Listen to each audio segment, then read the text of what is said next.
کیا حال ہے پاکستانیوں، خیریت سے ہیں؟ آج 23 مارچ ہے اور یوم پاکستان بھی ہے، اور ہم بڑے جوش و جذبے سے آج پاکستان نے اپنا 23 مارچ منایا، اور خصوصی آرمی کی پریڈ بھی ہوئی اسلام آباد میں، اور صدر پاکستان جناب آصف علی زرداری نے گراں قدر خدمات انجام دینے والے پاکستانیوں میں اعزازات بھی تقسیم کیے۔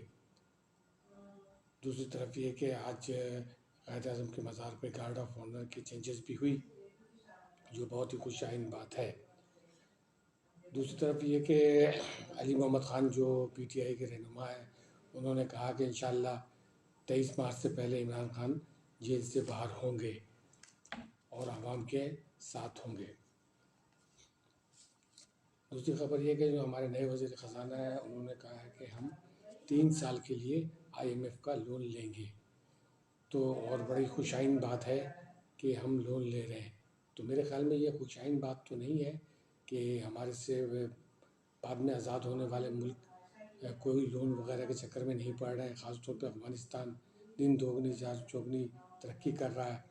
تو یہ کوئی ہمارے لیے خوشی کی خبر نہیں ہے کہ ہم لون ہی لیے جا رہے ہیں، نہ ہماری کوئی انڈسٹری لگ رہی ہے، نہ یونیورسٹی کوئی لگ رہی ہے، نہ کوئی غریبوں کی اپلفٹ کے لیے کوئی کام ہو رہا ہے۔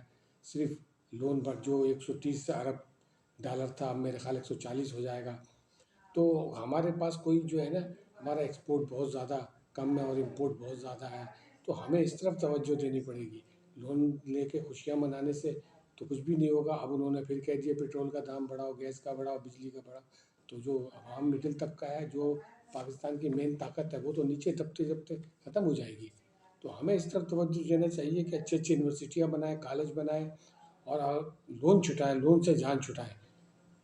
تو یہ خاص باتیں تھی پاکستان کی۔ اور دوسری بات ہے کہ باہر ملکوں میں آج روس میں جو ہے بڑا زبردست ماسکو میں دھماکہ ہوا ہے، 60-70 آدمی مر گئے، 200 آدمی زخمی ہیں۔ دوسری آسٹریلیا اور جرمنی نے جو ہے نا وہ غزہ پہ بمباری کی مذمت کری ہے، وہ تو بالکل ہی برابر کر دیا، ان کو کیمپوں میں ڈال دیا ہے، بیچاروں کو کھانے کے لالے پڑے ہوئے ہیں، بچے مر رہے ہیں بھوکے، کوئی پوچھنے والا نہیں ہے ان کو۔ تو سب کو مل کے آواز اٹھانا چاہیے۔ دوسری طرف انڈیا میں بھی مسلمانوں کی جو ہے بڑی قسمہ پرسی کی زندگی ہے۔ پچھلی دفعہ جمعے کی نماز میں ان کو لاتیں ماری گئیں، اور CA کے قانون لاگو کیا جا رہا ہے کہ کوئی مسلمان کو ہم شریعت نہیں دیں گے۔ تو وہ تو جب سے پاکستان بنا ہے بھگت ہی رہے ہیں، خاص طور پہ کشمیر کے لوگ، اور ان کے اوپر ظلم و ستم آج تک ہو رہا ہے۔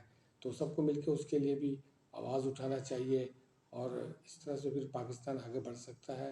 دوسرے کہ یہ لوگ الیکشن کے جو لوگ ہار گئے ہیں، وہ کہہ رہے ہیں کہ ہم جیت گئے، تو اس کی جو ہے پراپر انکوائری ہونی چاہیے کہ کیوں اتنے زیادہ لوگ 80-85-100 کے قریب لوگ بیچارے کورٹوں کے چکر لگا رہے ہیں کہ بھئی ہم نے 50,000 کوئی معمولی لیڈ نہیں ہے۔ تو ایسا نہیں ہونا چاہیے، جس کا حق ہے اس کو ملے، تبھی پاکستان ترقی کرے گا۔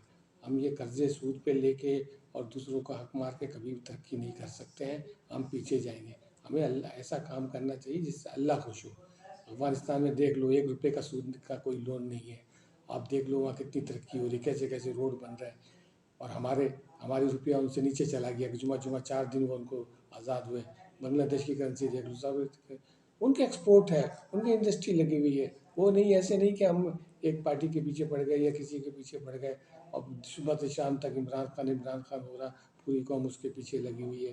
بھائی کہاں گئی ہماری ترقی، کہاں گئی عوام کی فلاح و بہبود کا کام؟ تو جب تک ہم اس پہ نہیں دیں گے، اور دوسری بات یہ کہ جب تک ہم اللہ کے راستے پہ نہیں چلیں گے، سود سے جانے چھوڑیں گے، ہماری کبھی برکت ہی نہیں آئے گی۔ برکت نہیں آئے گی تو ہم پیچھے جاتے رہیں گے، ہمیں ترقی کبھی ہوگی نہیں۔ تو ہم سب مل کے دعا کرائیں، 23 مارچ کا دن ہے، اللہ تعالیٰ ہمیں سود سے آزاد کرائے اور پاکستان کو ترقی پہ راہ پہ گامزن کرائے۔ اسی میں ہم سب کی بھلائی ہے۔ نہیں تو ہم پیچھے سے آج انڈیا ہم سے نفرت کر رہا ہے، اگر ہم یہ کھیلیں گے نہیں، اور ہماری حقارت کی نظروں سے دیکھ رہا ہے، چھوٹے ملک ہمیں حقارت کی نظروں سے دیکھ رہے ہیں، ہمارے لوگ باہر جاتے ہیں، ان کی سخت چیکنگ ہوتی ہے، تو ہمیں اپنی عزت خود بنانی ہوگی بھائی۔ اس کے لیے سب سے بڑا طریقہ یہی ہے کہ ہر آدمی اللہ کے راہ پہ چلے۔ دیکھو دنیا میں کسی کا بھی جو بھی پیسہ جو ہے حلال کا نہیں ہوتا، یا کسی کا چھینا ہوا کوئی چیز ہوتا ہے، وہ اس کے گلے ہی پڑ جاتا ہے، اس کے بچوں کے گلے پڑ جاتا ہے۔ تو ہمیں جو ہے نا اس طرف بھی توجہ دینا چاہیے۔ ہمیں کوئی چیز بھی جو ہمارے لیے جائز نہیں ہے، حلال نہیں ہے، دوسروں کی چیز ہے، ہمارے لیے حرام ہے، ہم زبردستی چھین لیا ہے، تو وہ ان سب چیزوں سے ہمیں دور رہنا چاہیے اور ہمیں سود سے نجات حاصل کر، تبھی ہمارا ملک ترقی کر سکتا ہے۔ انشاء اللہ تعالیٰ پھر کل تازہ ترین خبروں کے ساتھ ملاقات ہوگی۔ شکریہ، تھینک یو۔